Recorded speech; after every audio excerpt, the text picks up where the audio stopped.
আন্তর্জাতিক সীমারেখায় এসে যে এরকম ধরনের যে একটা ইন্টারন্যাশনাল ওয়াটার লেভেলে এসে এরকম ভাবে কি ব্লকেট করে রাখতে পারে একটা দেশ? এটা কি কখনো সম্ভব, যেটা আমরা আমেরিকার ক্ষেত্রে দেখছি? ইন্টারন্যাশনালি এটা একেবারে নট পসিবল। তার কারণ স্ট্রেট অফ হরমুজ যদিও ইন্টারন্যাশনালি সমস্ত জাহাজের জন্য এটা খোলা ছিল, ইরানের দিক থেকে এটা কন্ট্রোল হতো নর্দার্ন সাইড, আর ওমানের দিক থেকে কন্ট্রোল হতো সাউদার্ন সাইড। কিন্তু বেশিরভাগ ক্ষেত্রে ওই যে স্ট্রেট অফ হরমুজ যে 33 কিলোমিটার যে তার যে উইডথটা, সেই 33 কিলোমিটারের মধ্যেও কিন্তু কতগুলো চ্যানেল আছে। সেই চ্যানেল দিয়েই এই বড় বড় জাহাজগুলোকে স্ট্রেট অফ ওমান থেকে আরব সাগরে পাস করানো যায়। সেইগুলো কন্ট্রোল করতো ইরান, ইরানের কন্ট্রোলে ছিল। সিমিলারলি যেখানে একটা ইন্টারন্যাশনাল সি ল আছে, সামুদ্রিক ল, যে এই এই জায়গা থেকে এটা ইন্টারন্যাশনালি সবাই তার ইকুয়াল কন্ট্রোল থাকবে, যে একটা এগ্রিমেন্ট সেখানে কিন্তু ইরান সাইন করেনি। সিমিলারলি এই ধরনের অনেক চোক পয়েন্ট আছে, কমার্শিয়াল চোক পয়েন্ট, যেগুলো ওয়ার্ল্ড ইকোনমিকে, সামুদ্রিক ইকোনমিকে কন্ট্রোল করে। সেখানে আমরা দেখেছি যে যে সমস্ত দেশের আন্ডারে, দেশের কাছেই ওই চোক পয়েন্ট গুলো আছে, সেই দেশগুলো এগুলোকে কন্ট্রোল করে।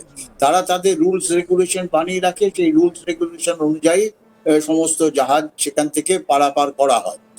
কিন্তু এখানে আমরা দেখলাম যখন একটা যুদ্ধের পরিস্থিতি হয়, যেটা আমেরিকা শুরু করলো, এখন তো একটা নৌযুদ্ধ আমেরিকা শুরু করে দিল। এই নৌযুদ্ধের যে কি পরিণাম, আমার মনে হয় না এর পরিণাম খুব একটা ভালো হবে।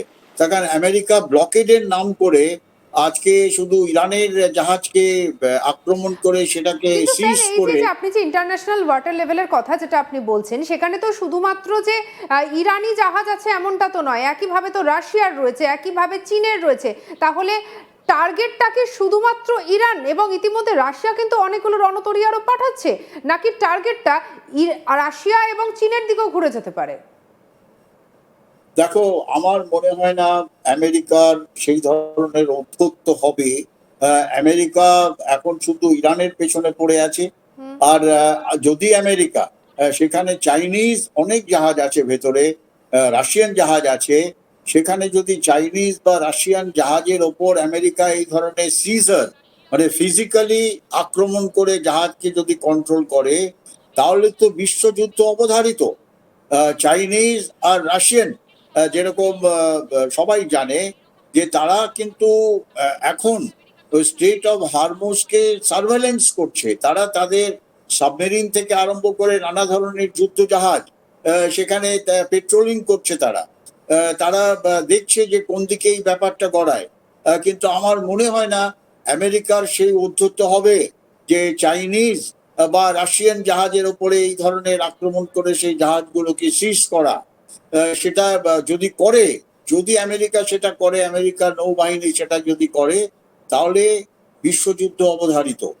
চাইনা অলরেডি ওপেনলি রাশিয়াকে, আমেরিকান ট্রুপসকে, শুধু ট্রুপস না, আমেরিকার সরকারকে ওয়ার্ন করেছে। বলাই যায় যে তৃতীয় বিশ্বযুদ্ধ তাহলে কি জলেই হচ্ছে?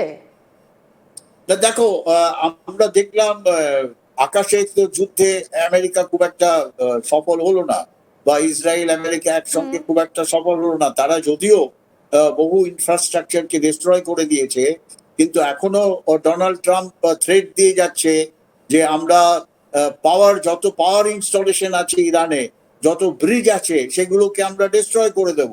তার মানে এখনো পর্যন্ত ইরান কিন্তু তাদের যে স্ট্র্যাটেজিক একটা ধৈর্য, সেটা দিয়ে, তাদের ন্যাশনাল স্পিরিট দিয়ে, তাদের একটা স্ট্র্যাটেজিক বা ট্যাকটিক্স দিয়ে কিন্তু আমেরিকার এগেনস্টে একদম কারেক্ট পলিসি নিয়ে একটা কম শক্তিশালী দেশ হয়ে আমেরিকাকে ঠিক মতো জবাব দিচ্ছে।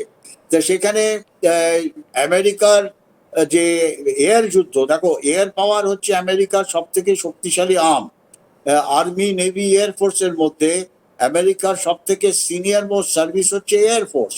তাদের এয়ারফোর্স হচ্ছে সব থেকে বেশি শক্তিশালী। তারপর হচ্ছে আমেরিকান নেভি, তারপর হচ্ছে আমেরিকান আর্মি। আমাদের দিকে সেটা উল্টো, আমাদের আর্মি সব থেকে শক্তিশালী, তারপর নেভি, তারপর এয়ারফোর্স। তা এটা আমেরিকা চেষ্টা করলো, আমেরিকান ইসরায়েলি দুটো দেশই একসঙ্গে চেষ্টা করলো যে এয়ার পাওয়ার দিয়ে বা মিসাইলস, ড্রোনস, এই সমস্ত অবজেক্ট যেগুলো ফ্লাইং অবজেক্ট বা আনম্যান্ড এরিয়াল ভেহিকল দিয়ে তারা ইরানকে যদি কবজা করতে পারে, কিন্তু কবজা করতে পারলো না।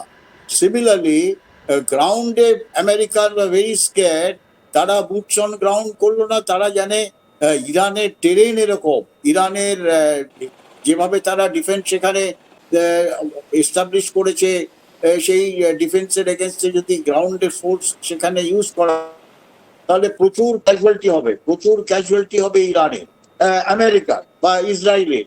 তো যার ফলে তারা এই এই গ্রাউন্ড অফেন্সিভ এখনো পর্যন্ত ইরানের ভেতর নেয়নি। এবারে আসি নেভি। এবারে আমরা এখন দেখছি যে এই আমেরিকার যে অ্যাকশনটা করলো নেভাদা, প্রথমে তো বললো আমরা ব্লকেট করে দিয়েছি, আমরা ব্লকেটকে সরাবো না, যদিও ইরান বললো যে আমরা ব্লকেট ছেড়ে দিচ্ছি। এই ওমান সাগর ভীষণভাবে গুরুত্বপূর্ণ, কারণ যখন স্ট্রেট অফ হরমুজে যখন কোনো জাহাজ এসে ঢুকবে, তখন কিন্তু আরব সাগর থেকে পেরিয়ে আসতে গেলে আগে এসে পড়তে হবে এই ওমান সাগরে। এবারে ওমান সাগর যদি উত্তপ্ত হয়ে ওঠে, তাহলে স্বাভাবিকভাবে তেল নিতে যাওয়া বা তেল নিয়ে ফিরে আসা, জাহাজের যাওয়া এবং আসা দু ক্ষেত্রেই কিন্তু সমস্যার সৃষ্টি হবে।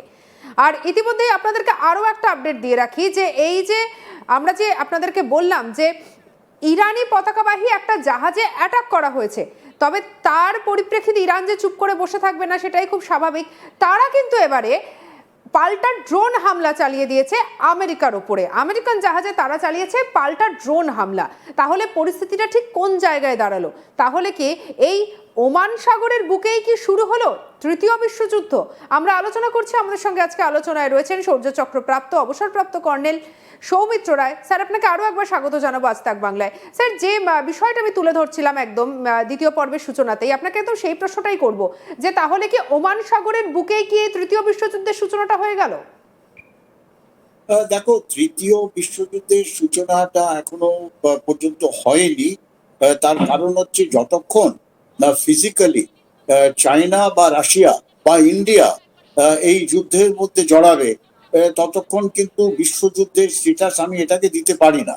কিন্তু একটা সূচনা, যেরকম ইরানের যুদ্ধজাহাজকে আমেরিকার যুদ্ধজাহাজ ফিজিক্যালি সিজ করলো, সেরকম যদি চাইনিজ কোনো যুদ্ধজাহাজ বা রাশিয়ান কোনো যুদ্ধজাহাজ বা ইন্ডিয়ান কোনো যুদ্ধজাহাজকে এরকম ভাবে সিজ করে, তাহলে যুদ্ধ, যেই আমরা ইনভলভ হয়ে যাব ফিজিক্যালি, আমরা রিটালিয়েট করব, চাইনিজরা রিটালিয়েট করবে, রাশিয়ানরা রিটালিয়েট করবে, তার মানে এটা একটা বিশ্বযুদ্ধ শুরু হয়ে গেল।